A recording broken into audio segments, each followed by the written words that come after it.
everybody, and welcome to the Leo Baeck Institute here at the Center for Jewish History. I'm very happy to see so many people interested in our program tonight, and as one regular guest said, he has never seen such a young audience behind, so much of that is thanks to the people seated here in the front rows, who are authors of Stolpertexte. We will read some of their texts. I will say a little more about this new genre of literary texts. And in the front row is Max Czolek, German author of some renown, also representing, or maybe not representing, but a member of the new generation, who will also speak to us about German memorial culture, and we will try to relate these new texts to Max's topic. Let me set the stage so you know the context of the texts which will be at the center of tonight's event.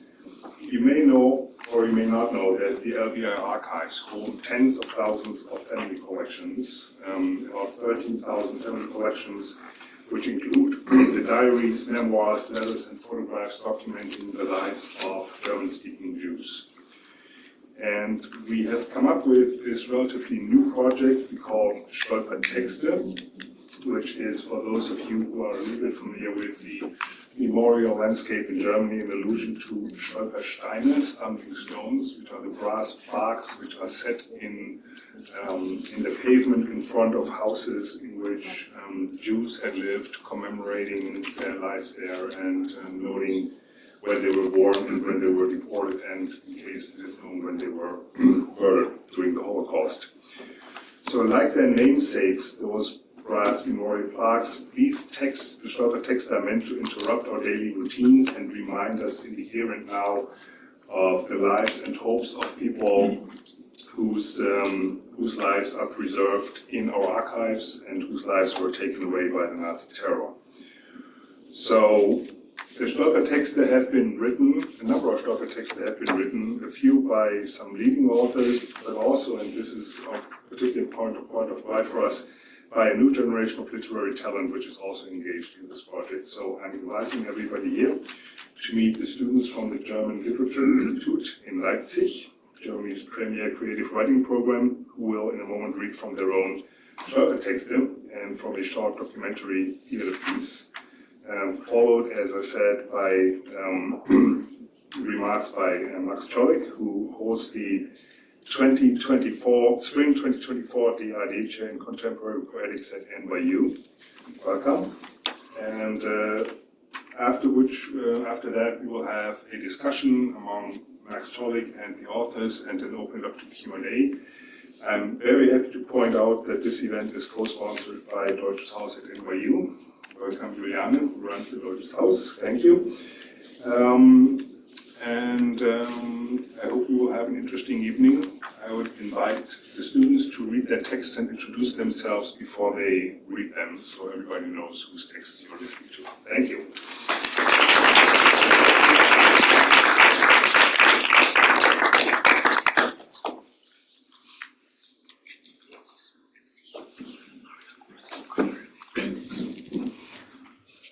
Good evening. My name is Konstantin Schmidbauer. I grew up in a tiny village in Burgenland called Zemmendorf, close to where the letter I chose to engage with or write about was written, and a city called Eisenstadt, where I also happened to go to school at. I'm reading alongside Tara Meister, and I'm reading the translation of my text by Hannah Beckmann. Tara Meister is going to read the letter parts that had already been translated by the daughter of Peter Schlesinger-Schiff, Elisabeth Hirsch. Letter from Peter Schlesinger-Schiff to her daughter Elisabeth. On June 13, 1938, Peter Schlesinger-Schiff sits down in Eisenstadt to write a letter. It's not the first letter she writes from Eisenstadt, for she already had written some back when the city was still called Kishmarton, and Peter Schlesinger-Schiff was still called Schlesinger. Kishmarton means minor Martin. Martin being the Catholic patron, saints of the region and minor due to the larger Jewish community in Mattersdorf, Nordschmartern, less than 20 kilometers away. Or at least, that's what I remember being told when I was a kid. The actual reason for that name is the church dedicated to Martin in the Middle Ages was smaller, Minor Martin. From this small Jewish community, which our ancestors, the Wolf family, had founded after moving and having had to move around a lot as descendants of Hillel, as chief rabbis from France, merchants in Florence, one day kings of Poland, Hilde writes, already in the penultimate June of the First World War, Hilde was a nurse then, she had been writing letters from Kishmarton, addressed to Edmund, her June beloved, who had been transferred to this tiresome Budapest, and now she writes a letter to her daughter Elisabeth, born the year following that particular June. Elisabeth, my beloved child, for her 20th birthday, no birthday letter. Daughter Elisabeth works as a kindergarten teacher in Ödenburg, Schopron, where she had spent most of her childhood. Her father, Edmund Schiff, owned a wine shop there until poor economic circumstances had forced him to take up a job in London in 1936. During summertime, Elisabeth had often visited her relatives in Eisenstadt, the house of her grandfather, Moritz Schlesinger, being right next to the ghetto in Unterberg. Now, Mother Hilde stays there, mainly to help her parents prepare for their escape, but also in the little time she had left for herself, she was busy trying to, quote, pull the roots out of the soil. March 13, 1938, Austria's annexation to the German Reich. Following this event, the federal states started a race to see who becomes the first to be clean from Jews. Under Gauleiter Tobias Porci, Burgenland wins that horror shortly before it is dissolved as a state. Exactly 3 months after the so-called Anschluss, Hilde writes to her Liesekind, tells her daughter about the sale of the family's property, calling it body snatching, convinced that she can hide her outrage from the people around her. My beloved child, not a birthday letter, at least not judging by my mood. Every item I touch reminds me of happier, more beautiful days, and my heart is in pain. When I think of you, my beloved child, it is one of the rays of hope. It is my only wish that you should have a better fate, you, the next generation. One advantage you have already, fate that knocked us about more than a little, made you into a true Jewish child, unrooted, ready to wander. Daughter Elisabeth is able to flee to London, where she will study psychology under Freud and marry Julius Uli Hirsch from Merano, a man she had met years ago in Antwerp.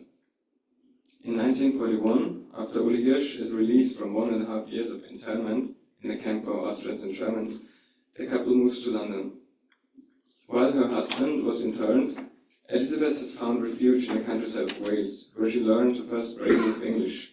As the Welsh were starting the day by wishing each other a miserable morning, Elisabeth appropriated that phrase, thinking it to be the correct way of bidding good morning.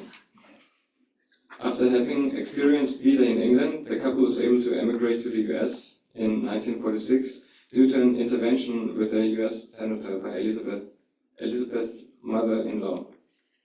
In the United States, Elizabeth became one of the most relevant voices in the field of early childhood education. Her most famous book is called The Block Book. She teaches at the City College of New York up until she is 80 years old. At the age of 95, on February 24, 2014, Elizabeth Hirsch dies in White Plains, New York. I think New Jersey. I don't know. According to her obituary, she, quote, is survived by 2 daughters, Susan and Naomi, and a sister, Martha Talmi, living in Israel.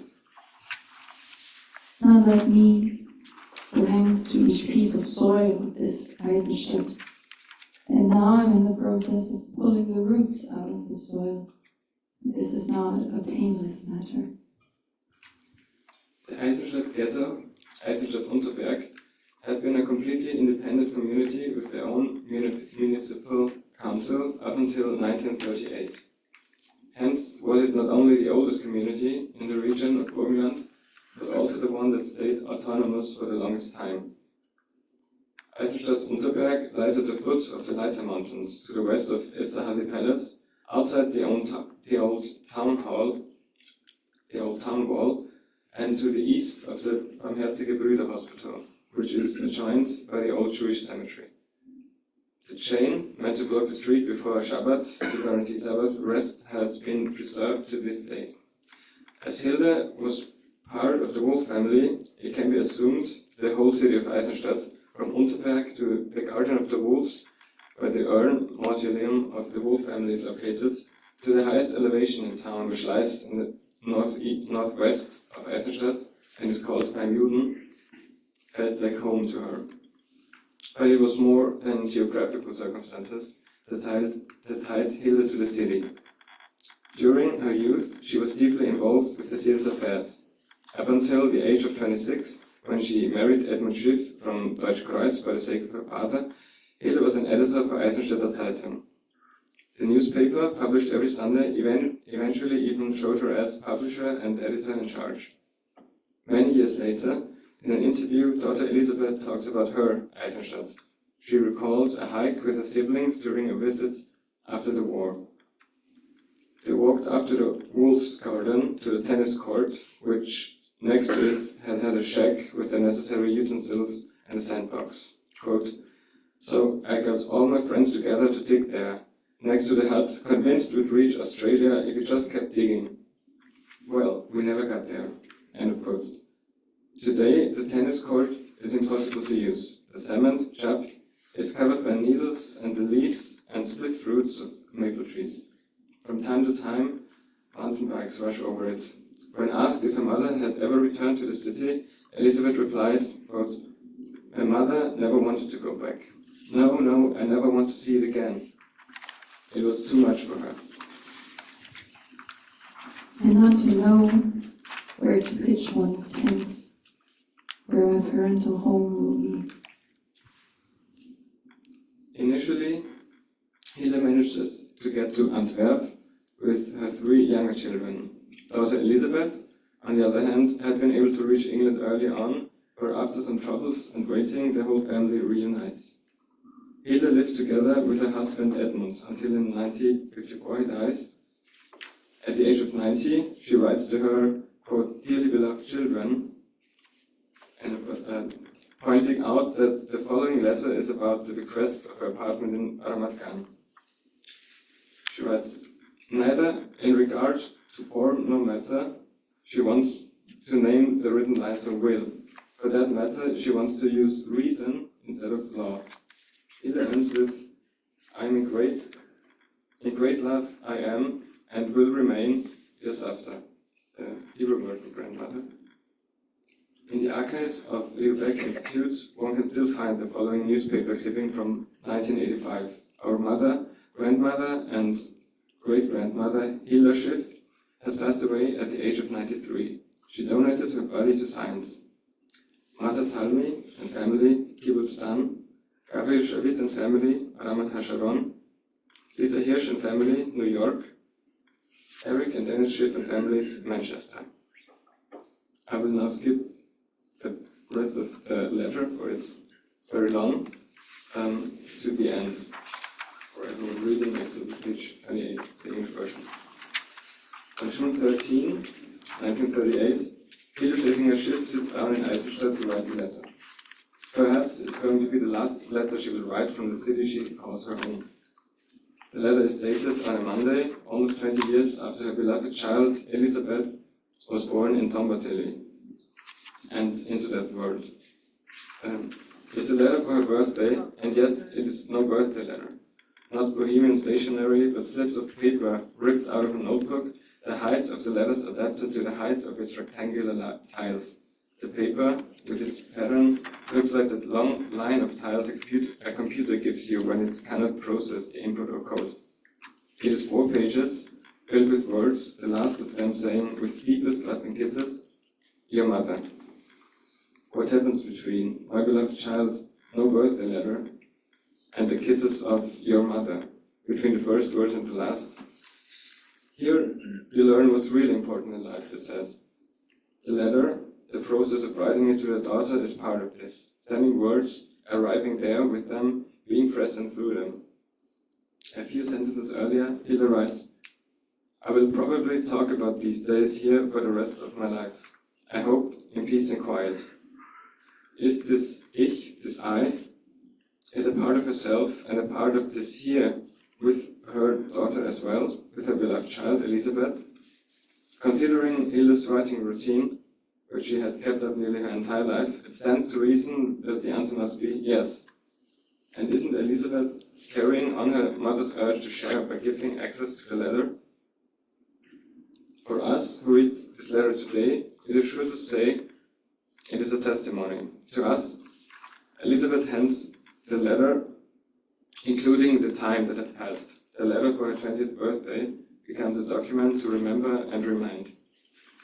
It becomes proof of the existence of an Eisenstadt that has lost its wealth and prosperity. It shows the love of a mother for her daughter who were denied a life at home.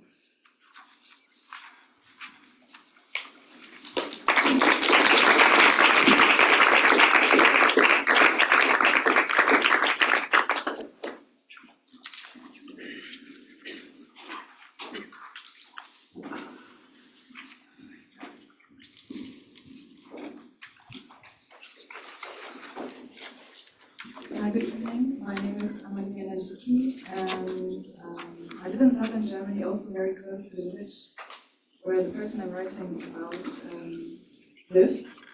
And I will read alongside Jon. I translated the text myself. Text for Jenny Bohrer. My friends and I swam across the Rhine from Geiden to the Swiss shore many times in summer to get a better view of the German winelands from there. At the same time, many Swiss people cross the Rhine Bridge because there is a good restaurant at the Geldingen beach, which is reasonably priced by their standards. The natural border Rhine between the two countries never played a significant role in my life. Customs are mostly unguarded. The border seems quite literally fluid. 8 years ago, Jenny Bohrer wrote, The geographical location of Geldingen promised a potential escape into Switzerland, which, however, closed its borders hermetically to Jewish refugees. For the Jewish community in Geldingen, the Rhine was a real bother. The saving Switzerland was always in sight. The 15-page report by Jenny Bohrer, which I found in the Leo Baeck Institute archives, depicts the many small steps, how Nazi ideology gradually begins to dominate the people, Jews and non-Jews in Geldingen, how one of the largest Jewish communities in southern Germany is gradually undermined and ultimately dissolved. But the report is also, and primarily, a letter from Jenny to her 7 children. It is meant to tell them about their father, Rabbi Mordecai Bohrer. Jenny lovingly describes Mordecai's strong character, his virtue and selflessness.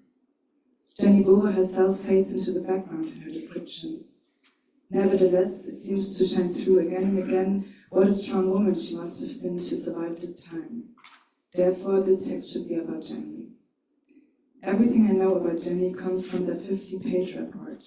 It's 50 pages that tell of 5 years of oppression and disenfranchisement.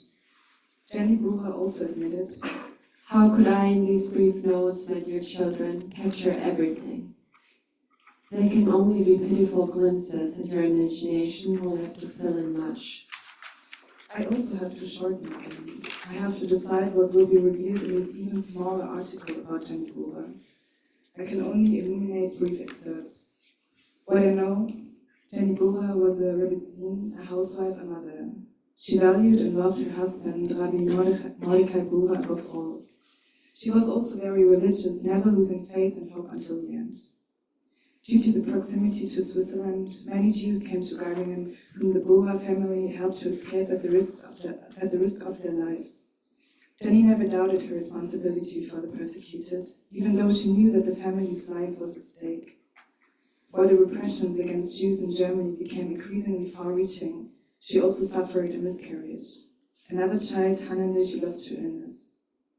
Taken up by these events, Jenny and Mordecai began planning their escape too late. Until the end, they couldn't understand what was happening around them. Why should we fear these people? We speak their language, we know their features, we believe, we feel what they think. How can they do such things to us? I don't want to conceal that Jenny also reports on villages who remained in solidarity with the family at great risk. The Christian school knew it and lay in wait for the children with stones and sticks. But the fathers and mothers of these children took deep sympathy in my fate. They caught me in the darkness outside my window to shout to me, "Mrs. Rabbi, do not despair, the love of God will not abandon you." But these expressions of solidarity remain symbolic. They did not turn into resistance. On November 9, 1938, the Geilingen synagogue was demolished and plundered by the Nazis before the eyes of local Jews and non-Jews, then torn down stone by stone. That Sunday brought a true stream of onlookers from the Swiss region into our synagogue courtyard. Although no Jew dared to come down, the non-believers did approach to witness the feat of the brave Nazis. And everything was empty within me. No thought, no feeling. I had fallen from the sky to the rough, cold earth. In those minutes, a world within me had shattered. Am I dreaming? Am I awake? A body without a soul, that's roughly how it was. Jenny later writes about the day. during the Reichspogromnacht, her husband was finally deported to Dachau under false pretext. Jenny was left alone with her 7 children. She took care of the household, planned to escape to Palestine, and tried from afar to secure her husband's release. Unfortunately, in vain. In 1938, hours before the family's saving papers arrived, Mordecai died in Dachau. After his death, Jenny wrote to her children, 3 paths lead the human soul to God's throne to atone for them. Death itself to the first stage, death by the sword already to the second, and death in captivity to the third and high stage. And to this your Father has reached. Today, a memorial plaque stands in front of the site of the destroyed synagogue. The outlines of the building are only indicated by cobblestones, a void in the town center.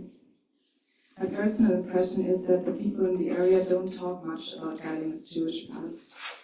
Most people, myself included, come to the town because of the Rhine. Only in passing did I learn from my mother in my childhood that Geilingen used to have a large Jewish community. Early on, I also picked up the term Old Jewish Village. I've forgotten where I first heard it. A Jewish cemetery and a Jewish museum are now the 2 central places in the town that still recall Geilingen's past. The latter is operated by a dedicated association that advocates for the processing of history. The museum is located in the former home of the Bora family. When I visited it, I saw pictures of Jenny and Mordecai with their children for the first time. I also learned about the fate of other Jews in the village. In 1938, the entire community faced deportation. Jenny and her children escaped the situation. After her husband's burial, they successfully fled to Palestine. Despite the horrors she experienced in last years in Geilingen, Jenny wrote in conclusion, I bid farewell to our dear, quiet village, where I spent the best years of my life.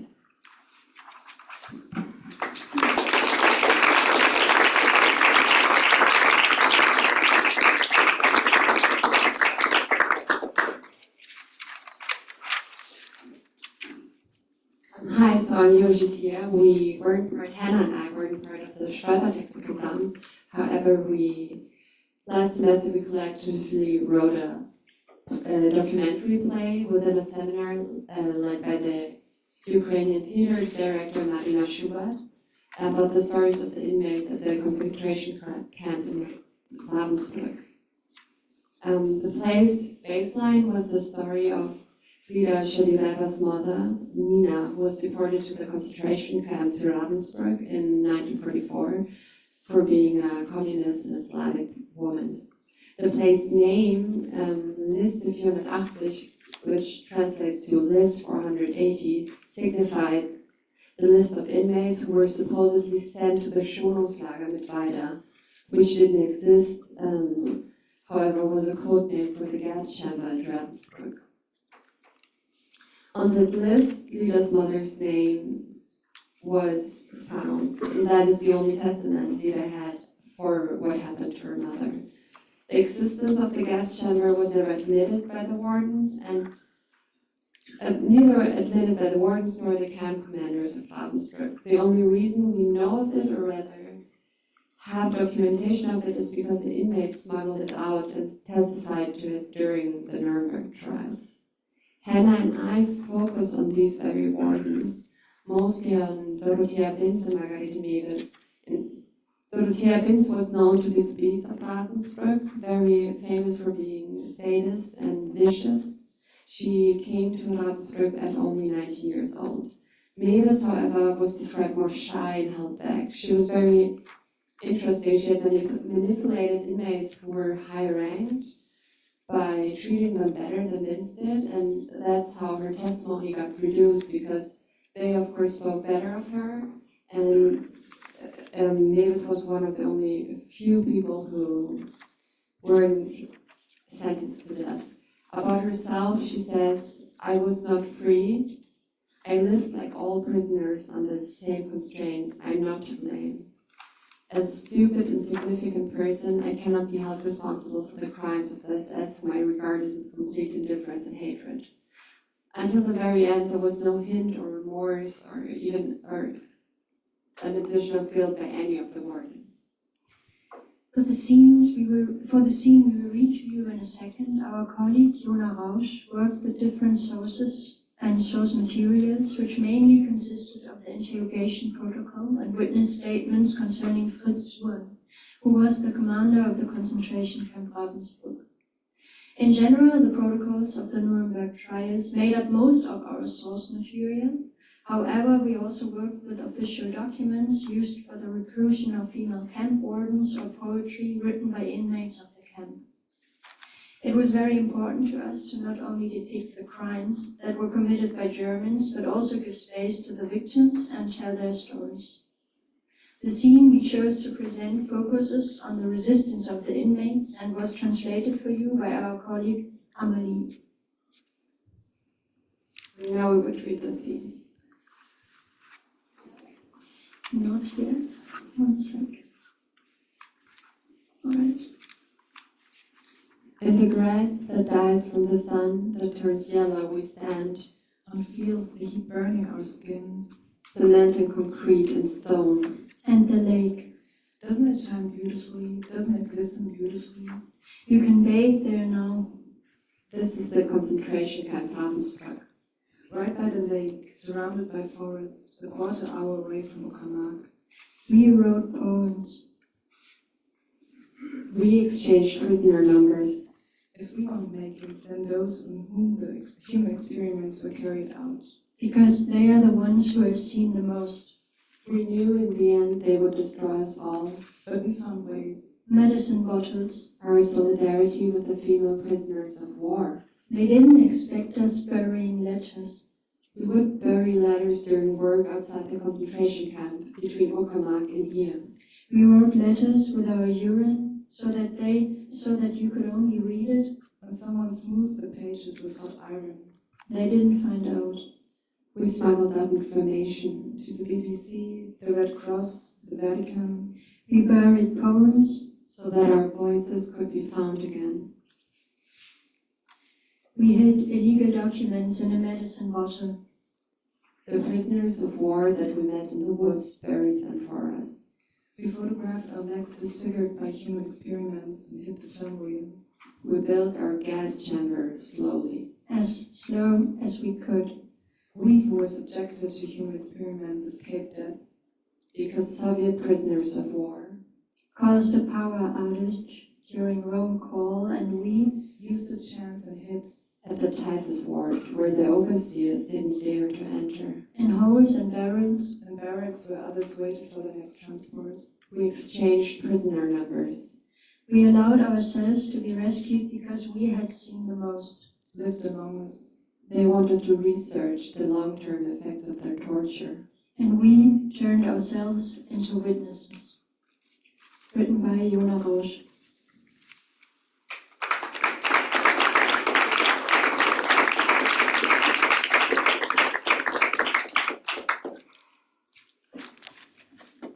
There is a dialectical relationship between the adherence to the documentary and its aesthetic implementation. And one of the part of this type of art form is that you can never really escape the tension, you have to surrender to it.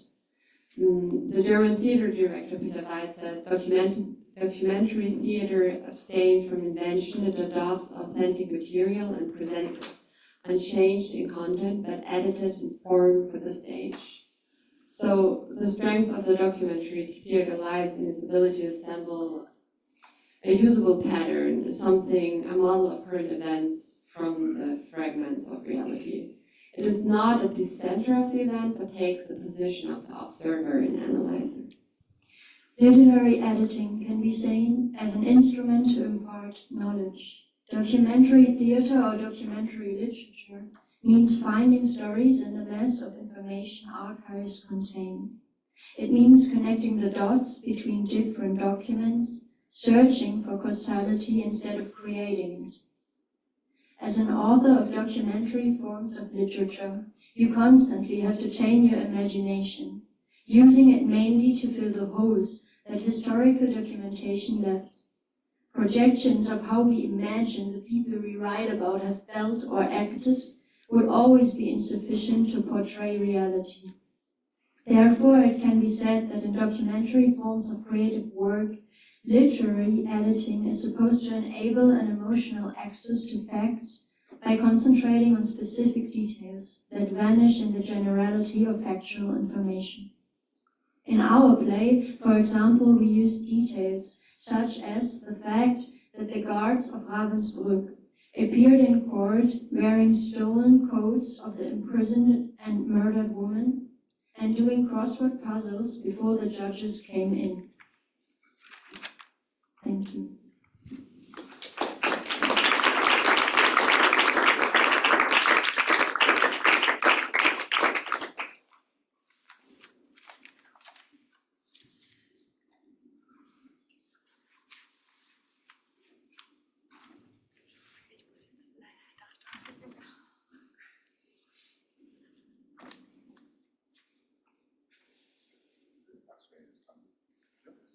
Okay. Just checking the show. Thank you very much to all of you, to the authors and translators, and to those of you who performed the texts, and to the other ones of you who wrote texts and worked on this. I found this very touching and interesting to see how those documents in our archives, which to us are something we are entrusted with, but they're also objects which need to be preserved and taken care of, and cataloged and digitized, take on their own lives in the hands of your literary skills, your literary imagination, and I'm very interested in the processes that went into the production of these texts, from the research that has been done at LBI and the material in which, the form in which it has been given to you, and with all the intellectual and imaginary processes that those lives went through until they arrived in the form of those Stolper texts and of this dramatic performance today. I'm glad that we can reflect a little bit about, I don't know if you want to call it the poetics or the politics of this genre of texts with somebody who's, I think, uniquely positioned to do that, because he has been engaged in this business, for lack of a better word, for a while. Max Czolek, who I think doesn't need much of an introduction because he has been a leading voice in questions of German memory culture, but to make sure everybody knows about him. Max was born in East Germany. He studied political science at Freie Universität Berlin and got a PhD from the Center for Research on Anti-Semitism at the Technische Universität Berlin. And what I find particularly impressive is how multimedia your work has been on the topic which we're discussing tonight. It ranges from poetry to theater, political nonfiction, museum exhibitions, and I would like to think that the range of these forms is also a reflection on the breadth of the spectrum of historical and present-day violence, the various forms in which these are remembered or forgotten and commemorated. So at the risk of forcing you to correct me for being pigeonholed in the wrong pigeonhole, I would say that what is central to your project is questions of the tension between the aesthetic practice and the cultural critique, and the way artistic freedom and social responsibility overlap in those works of memory culture. And I would invite you to talk to us about how your particular take on German memory culture applies to these and other contemporary German language literature forms of commemoration.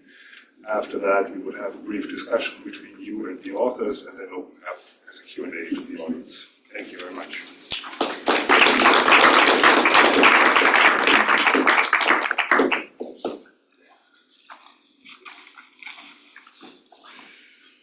I'll go to this corner as well, just because I feel like standing. I hope it's going to be okay for.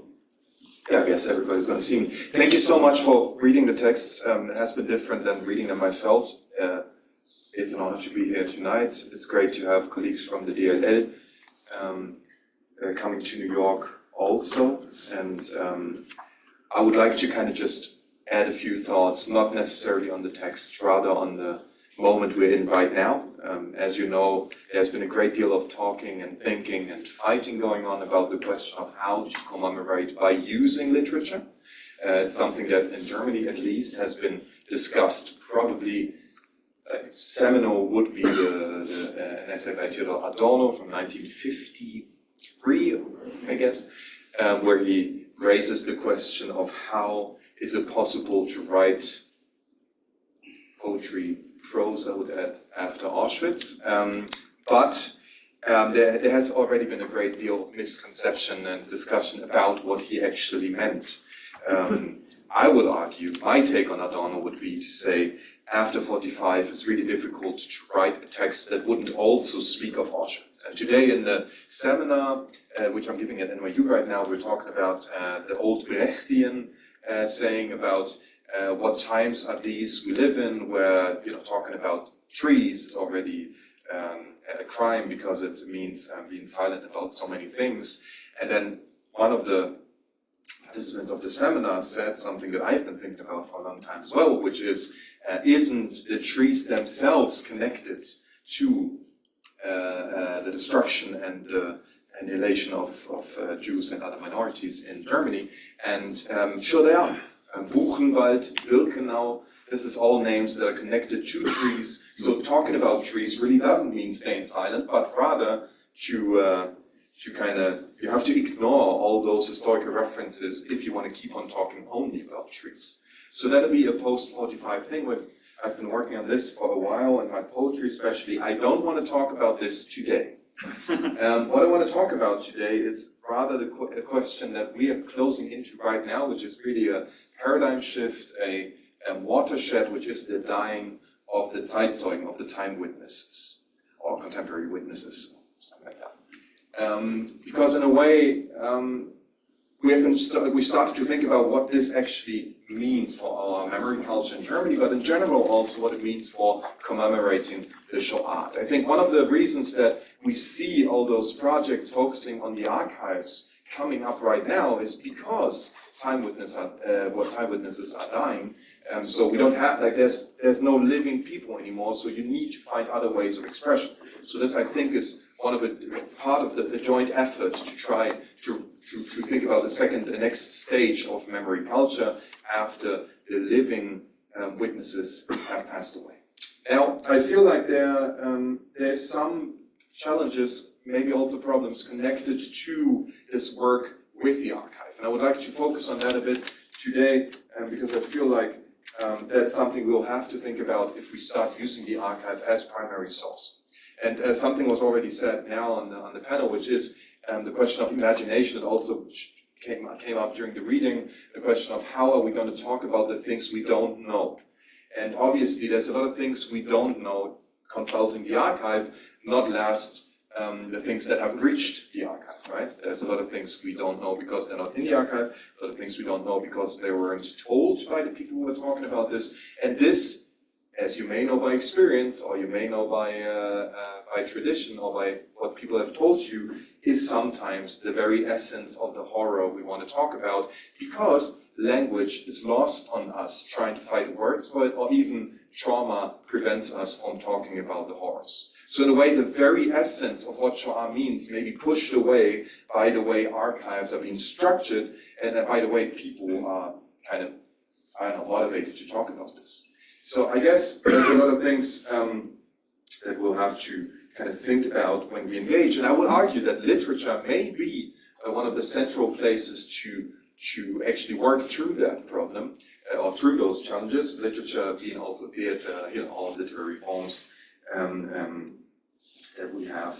So there is a long-established tradition of documentary work. Peter Weiss has been already mentioned. So this idea to kind of set the stage and talk about the things that are real, right? And this already leads into the first conundrum, if you want so, that the real on stage is usually a staged reality.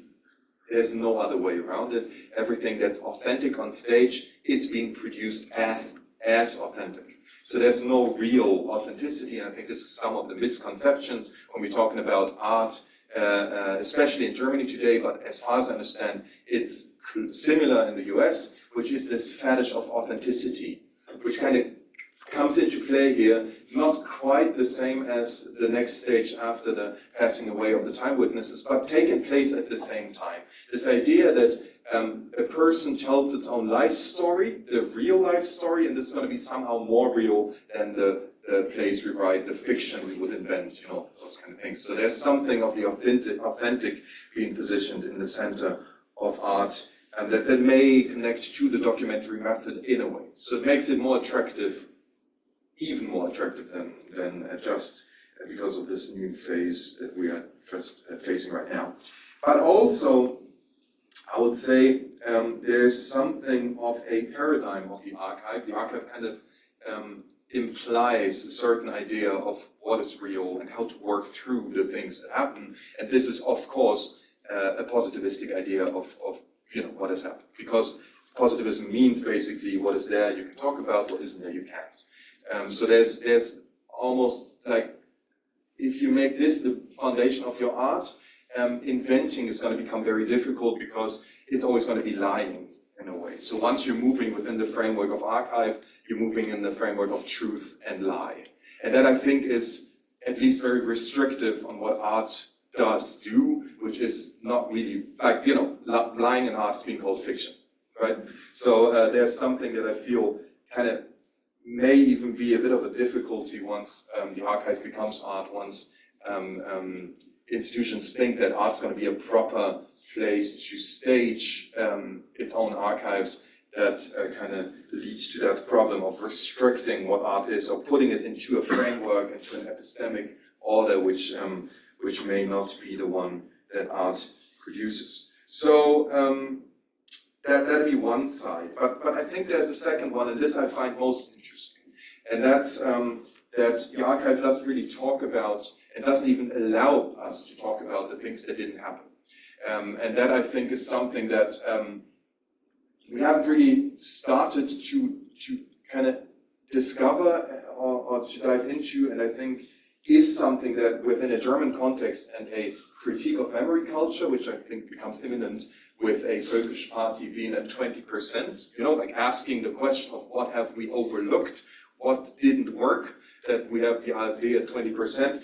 We would probably also have to face this question of what exactly did we miss? And if we look at the numbers, there's, for example, just to give you one number at you, considering the trials or the people that could have been persecuted because of the annihilation and persecution of the Jews, around about 99% of those trials were never conducted. They never happened. They never took place. At the same time, you have Peter Weiss talking about the Nuremberg trials, and you have the Frankfurter Auschwitz-Prozess, and you have different kind of trials that took place, which are kind of by commemoration, they distort the factual situation, because in a way you have 1% of trials, but by remembering them within this positivistic framework, and because they are part of the archive, you lose awareness of the 99% that didn't take place. So I'm wondering, and I think this is something that art may be able to tackle better than say, the archive, how to talk about those 99%. Because in a way, reality pushes us to think about this, because apparently this 1% wasn't enough. Or apparently something has been lost along the way when we started to establish those days, memorial days, memorials themselves, archives. Somehow memory culture hasn't been as successful as we thought, and it may be connected to this. But also, I think there's something that we'll just never know, which is the stories of the people who didn't survive and who didn't find any chance to pass on their ideas or their feelings, but also on the other side, the people that didn't help, the people that didn't kind of support people who were persecuted or even gave away their hiding spots and those things. They are not part of the story because we don't know about them, because obviously, out of obvious reasons, people didn't want to talk about it. So in a way, again, the archive is not a place that we can trust when we talk about those things, because it kind of just registers very limited ideas of desired information in a way. Obviously, there is going to be information that kind of passes down and subverts the desire, but in general, if you have personal statements, it's going to be shaped and it's going to be passed down through the filter of desired information. So I guess that'd be another challenge, problem that we can think about. So I think what I'm trying to get at, and then with this I'm going to end, is that the archive can, or the paradigm of the archive can serve as one part in a process of exoneration, a process of memory culture as something we have successfully done, and possibly even block our focus on all the things that didn't happen.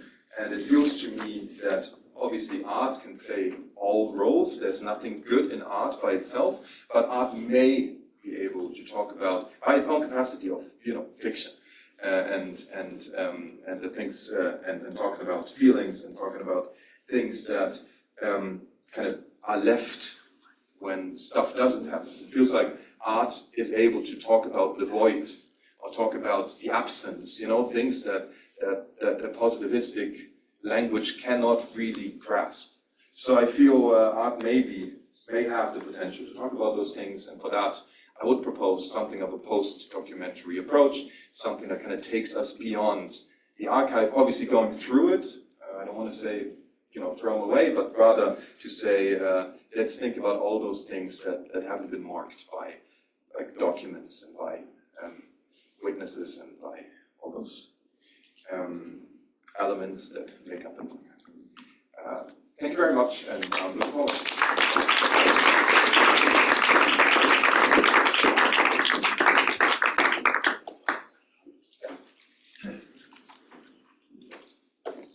Monica, could you hand on the microphone, please?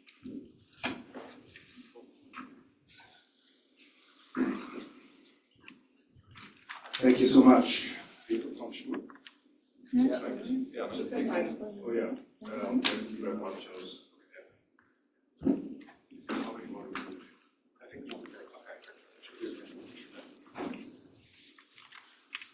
So, thank you very much. There was a lot in that, and I would have a lot of questions about the role of the archive. And my goal is running an archive, but I will put that aside for now. And I would invite the three of you and then everybody else in the audience to respond, to reflect if there was anything that spoke to you in what Max Czolek said that you want to engage. Feel free. Thank you.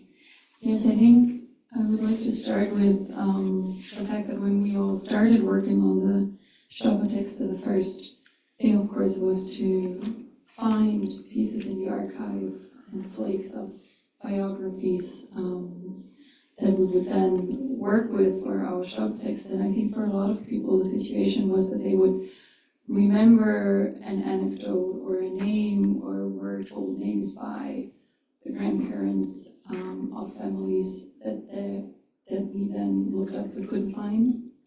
So that might have been worth a text to write about this void of all the names that we couldn't find in the places that weren't registered. And then, of course, we were very, well, I guess, troubled with the question how to work with those documents, and we then decided to write a Stolpertext about and how to work with the question of fiction and literary imagination, because I think a lot of us were very hesitant and afraid of appropriating a story by telling it your way. But then again, in my opinion, I think going the other way and being very distant to the document you're working with is something that, coming from a country like Germany or Austria, you can't really do. You're not allowed to do. So I think what a lot of people settled for or decided to do was just to make ourselves as authors visible in the text. So that's what a lot of people did by simply telling why they ended up writing about this person, where the interest in, for example, the place, like we heard with Amelie's and Konstantin's text, came from, and also being honest about the difficulties and the question marks, and not knowing how to write this text, or not knowing how to interpret certain things, and being lost sometimes and confused. And I think that was a very interesting process, and in general, I think that that what we gain from this Stolpertext project is not necessarily the text as a product, but rather this this way of dealing with it and thinking about it, discussing about it, going through the archives, maybe talking about people locally. I know that, for example, with Konstantin's text, the one we heard first, there was a lot of local attention then to the text when it was written and published, and people would respond, and there is an event coming up with it. So I think it's about this. It's a process of the present, even though it's about remembering. Yeah, so those are a few thoughts I have. Maybe we should just add, for those who are not that familiar with the Stolpertext project, the texts that are being written by these and other authors are published, have been published, and will be published in mostly local newspapers in German-speaking lands, in Germany and in Austria. For us, it is a way to reach broad audiences in the places in which the life which is described in those texts took place or that stage in the lives. So it is a way to engage with the public as well through this particular form of texts.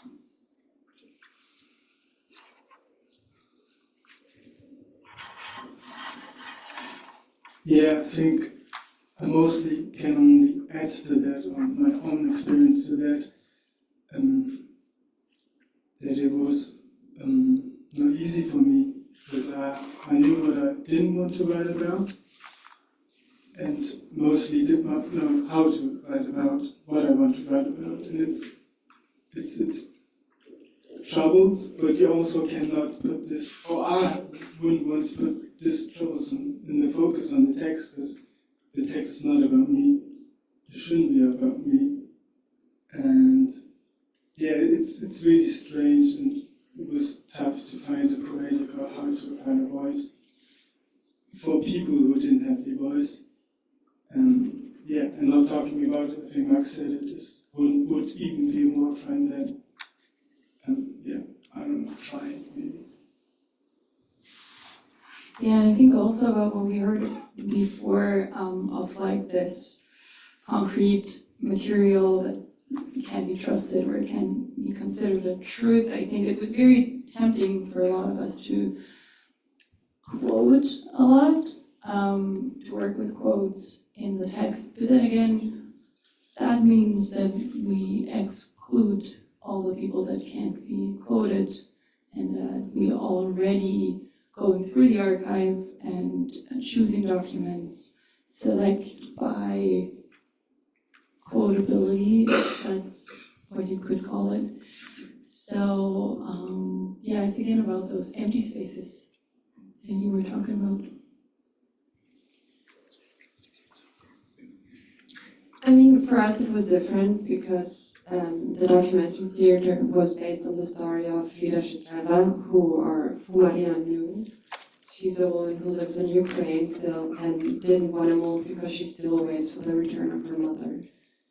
And I guess there were different main focuses of the project. On the one hand, I totally agree with you that you say, of course, documents are only, go only so far, stories go only so far.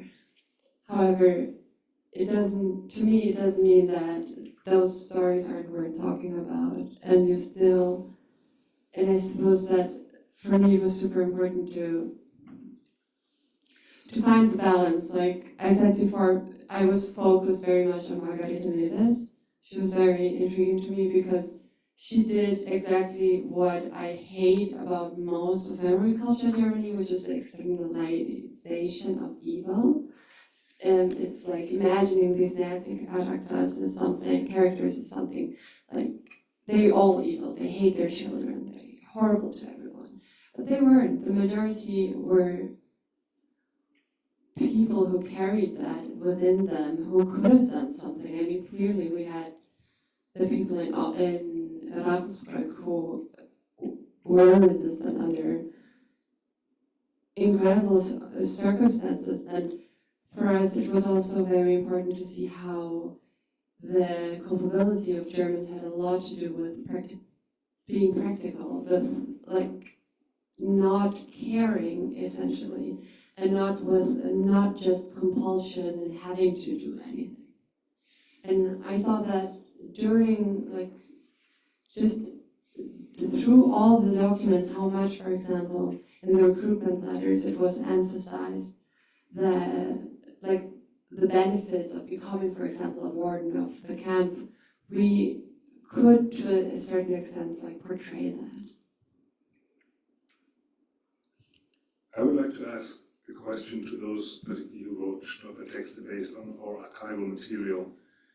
If you look back at the process, what comes to your mind, or what do you feel when you think about the archive? Was that something that you found restraining, that you needed to liberate yourself from? Did you find was this a source of inspiration?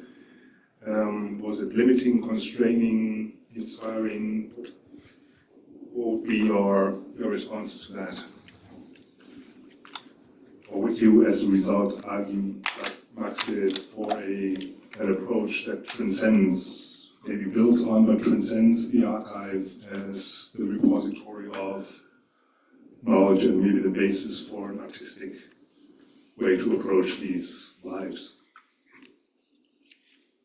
I think I would divide my answer in two parts. As I said before, I feel like the exchange that took place around the Stoiber-Texte project, because of the Stoiber-Texte project, is one thing that we all gain from this experience. So I think for that, for me, in my experience, it started to read all these biographies and go through the archive and do my research. It started a lot for myself, inside my family, among my friends, where I would be much more focused on those stories and ask questions I hadn't asked before and discuss a lot of things.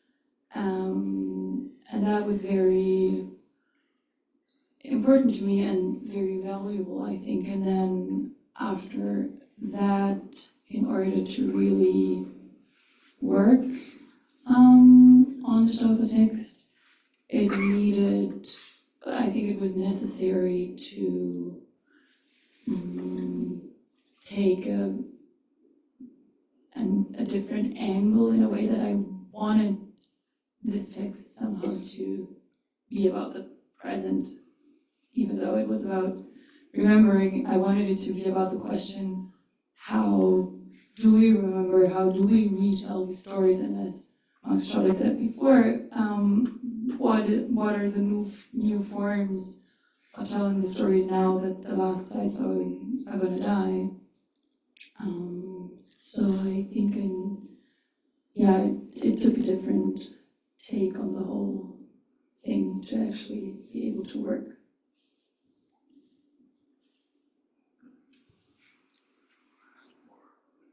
And I think a lot of people that worked on Stolpertexte were hesitant with the material, of course, and insecure how to use it, what to use, whether or not to use it literary.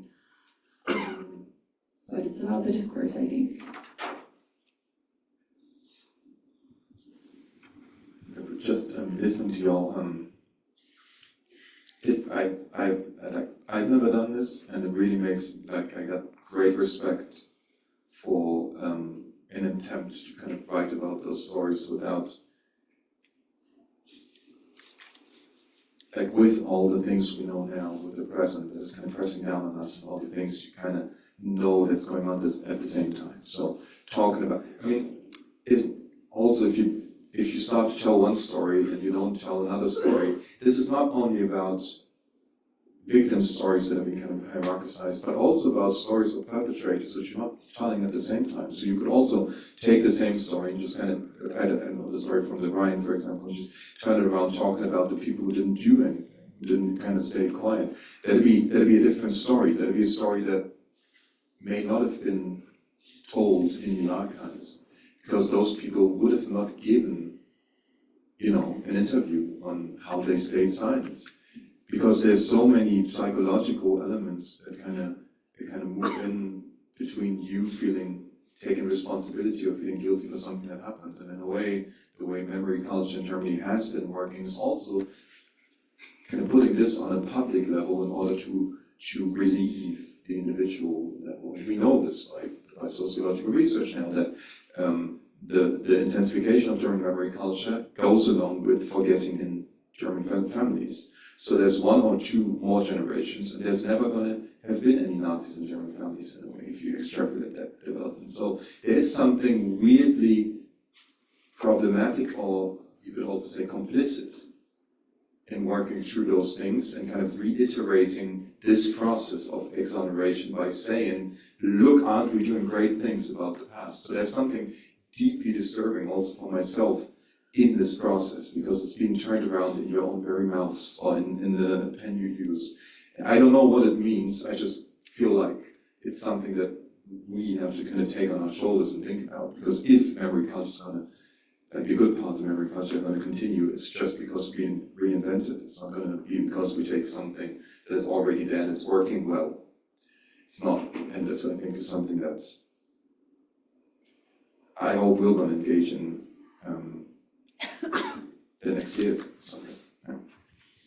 Yeah, what I found interesting, there was one text written by a colleague of us who comes from a small town in eastern Germany that is very right-wing right now, and it's a big issue. So what she wrote about was the situation back then from the document she found, and then the situation how it is now and how it has been over the last year. So I found it very interesting how her text eventually ended up not being a text about remembering, but about forgetting. How would you resist all instrumentalization from particularly conservative and right-wing voices?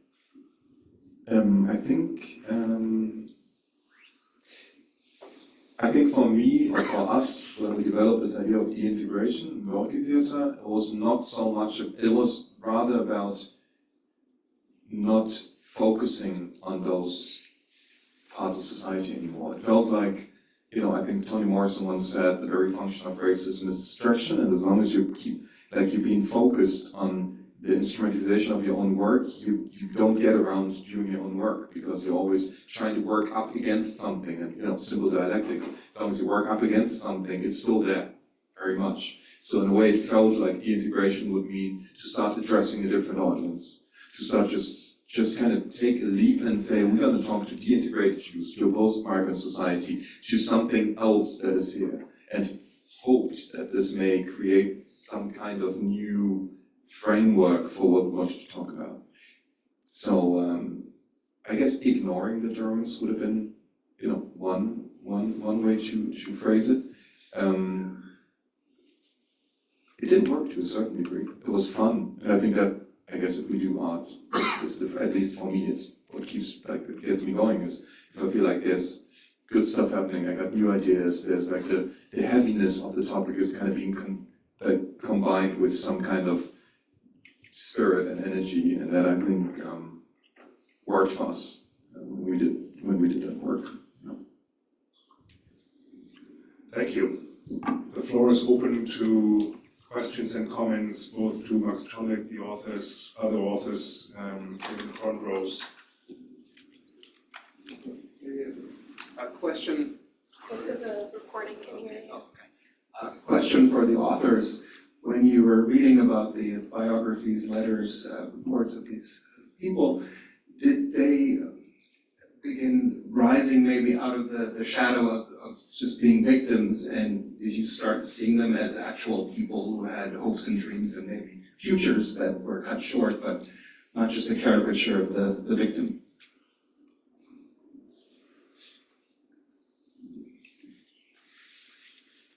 Yeah, I think that's a very important question to ask. I remember David, when we had our first meeting, David Brown from the Leo Baeck Institute, how he would say that we don't need to write about those incidents. And I think we were all assuming that we should. And then we found so many pieces that were just about, daily life and routines and what family members were doing, who married who, and everything. So, yeah, I think there was a lot of insight to just, life aside from everything happening. And also because I think we found a lot of documents also that were from before World War II. Did you want to respond, Konstantin? Yeah, but also Mujahid moving, so stage is yours. I just wanted to add on that, because my text, After Maya, was about a person who grew up in the same city as me, Novid, and in his letters to his friends, Betty and Betty Moser, they were mostly about daily things. They were never about the Nazi retaliations that are going on and the cruelties that is happening. It was mostly about food. It was how they are missing them, that they don't play cards anymore, and how alone he is, and so rarely about the cruelties. And that's what made it human and singular, and that's what struck me the most and had the most impact on me, for sure. And I just wanted to add that at first I had just found this one letter, and from my immediate reaction to that was to be kind of relieved, because it's the only thing that's there, talking about maybe the void or what's not there, and it was something to maybe really focus on, look at the material of it, etc. And I wrote this to David Brown, and he replied, "Oh, have you tried this link? So click this link," and I just drowned in so much information, and I didn't know how to handle this. Like, I read the family arguing about some pullover, I don't know, it was lost somewhere, there was ditched with someone. I saw family trees dating back to thousands of years.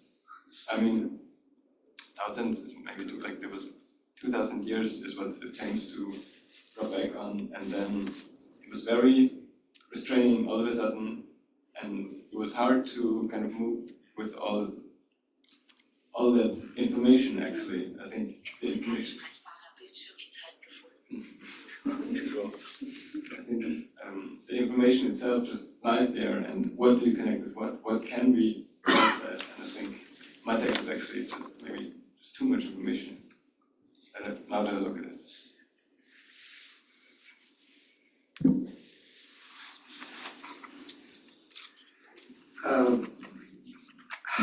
I'd like to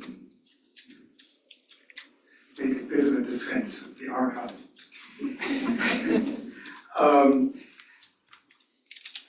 And I would say a few points. One is that it's very easily said that there takes about 9 words in a sentence to say that not all the voices are heard.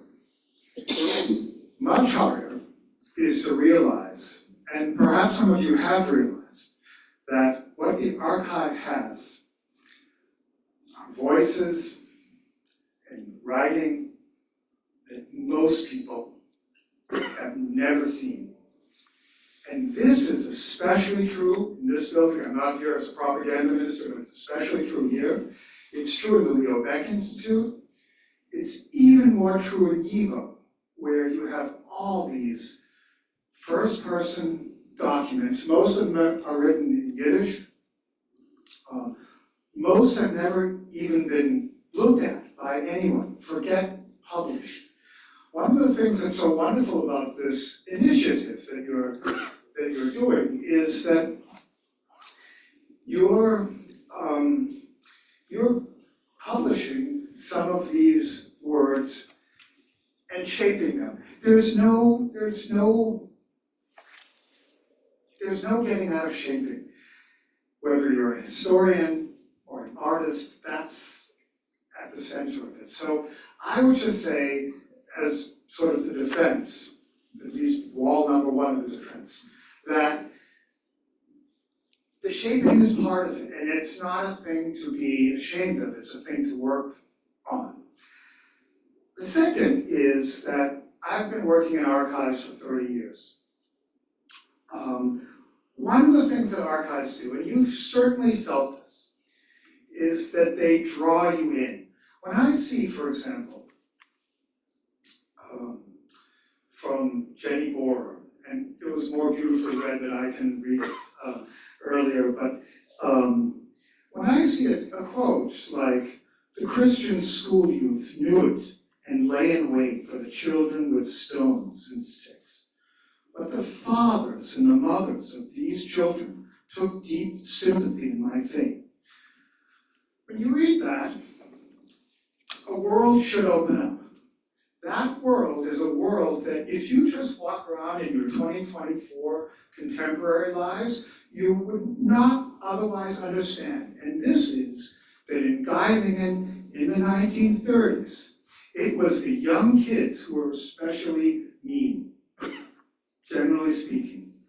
But it was the older generation, Christian, some of them, who were doing things. And I'm gonna put my cards on the table. I actually write about small villages and how they came to terms with the past. So I have a little bit of a jump here.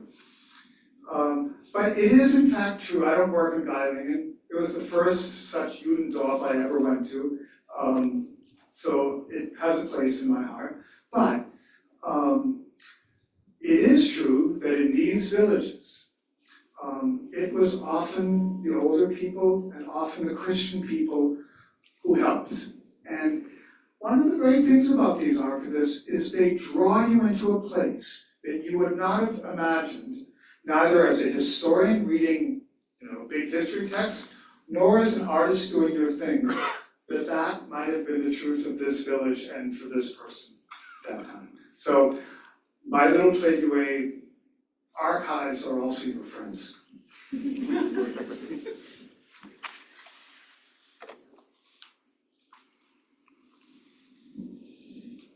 Thank you so much, everybody, for giving us insight into that fabulous project.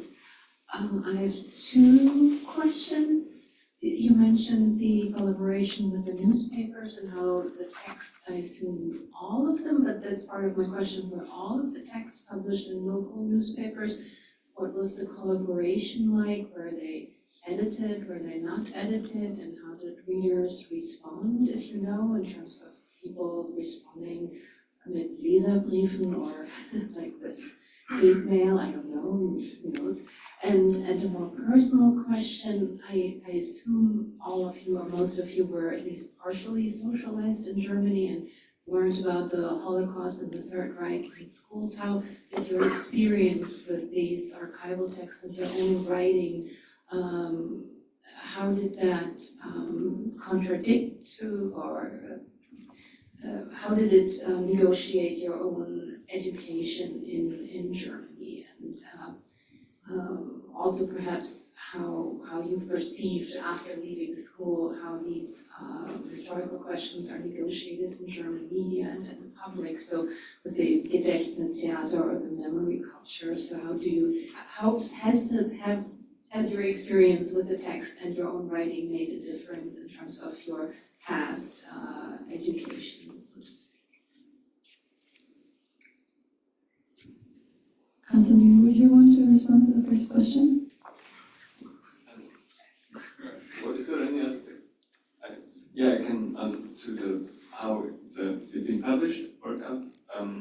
I had been trying before I got published with several news outlets and newspapers. I just sent them an email. I didn't know whom to talk to, and I got no response whatsoever. And then, as it so often goes in rural Austria, someone knew someone who knew someone, and it was a friend of my sister's whose dad was working for this newspaper. And he then said, we don't have enough space in the newspaper because it's just, there's a few extra pages for each state in Austria that's being published just there. But what I can do is write about the process and the project, shorter text there, and we can publish it online. So this gets published, and a week later, a TV channel calls me and asks if they can do. All of a sudden, there were many requests for me to, or for this. There was a huge interest all of a sudden, but it didn't work out initially. The texts were just published as I sent it to them. There was no editor then going through them, and so then there was a TV, wie sage ich, Fernsehbeitrag, a report, yeah. There was a TV report on it, and then the Jewish Museum of Eisenstadt called or messaged me if I'd be interested to read there. So now I read there in May, and the House of Literature in Augsburg then also showed interest, but it's maybe it's also a typical Austrian story that we just run against walls and then one door opens and all of a sudden everyone's like, yeah, sounds interesting. Yeah. That's the first. My experience with the publishing process, so my text is going to be published sometime soon, and we were asked to roughly limit the text to like 7,000 characters, thanks, in order to have it compatible for a newspaper. So I I had a version that was roughly about 7,000, and then so I shortened it for it, and then they got back to me and said it's too short, it has to be this and this. And I was like, okay, but it's, it was a different text. And then I ended up erasing biographical facts, which felt really strange because suddenly there were holes in the story. And then also, so my text is in this booklet as well, and it's called Lilacs, And the newspaper told me they would wait until the lilacs are in bloom to publish it, which I don't know if I like that because it seemed like some kind of performance also, like staging it somehow. So yeah, it was an experience to suddenly think about those things and be confronted with it. And to the second question, so I'm from Austria as well, and the way they talk about the Holocaust in Austrian schools. So Austria, as you probably all know, didn't really do a good job so far. Talking about what had been going on in Austria back then, Austrian fascism and stuff. So we were mainly talking about Germany and how they were, the bad guys. And for me, it was very, like, I was of course aware of that, but reading through biographies from Vienna mostly, it was very intense to just read about all the people cheering and having all these concrete facts and locations and the crowds gathering everywhere, and it just made me aware again of how distant, to use the word again, this country still is to its history. I think we have to come to an end, or did you want to read that? Yeah, maybe because I've been at a German school, it's interesting as well. My education about the Nazi times were after school. In school, they were mostly a general feeling of tiredness, not wanting to talk about it. And when we talked about it, we also talked a lot about Stauffenberg, for example. We choose our own heroes, kind of, who are not heroes, who shouldn't be seen as heroes, and kind of rewriting history. And I think it's extremely failed in schools how they teach. I'm sure there are positive examples, but as I've seen it, it has a lot of work to be done in that sense.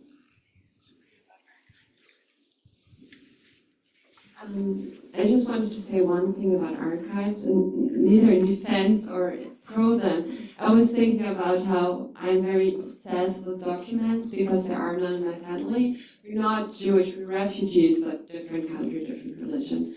And I had this great grandfather who freed a Nazi prison basically back then.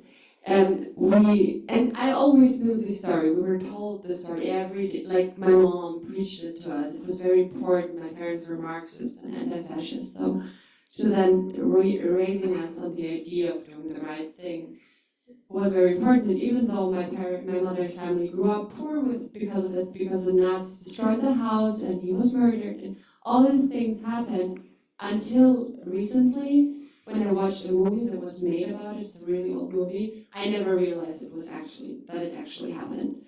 And I was thinking how you're so raised on, if there's not a document, not to believe anything.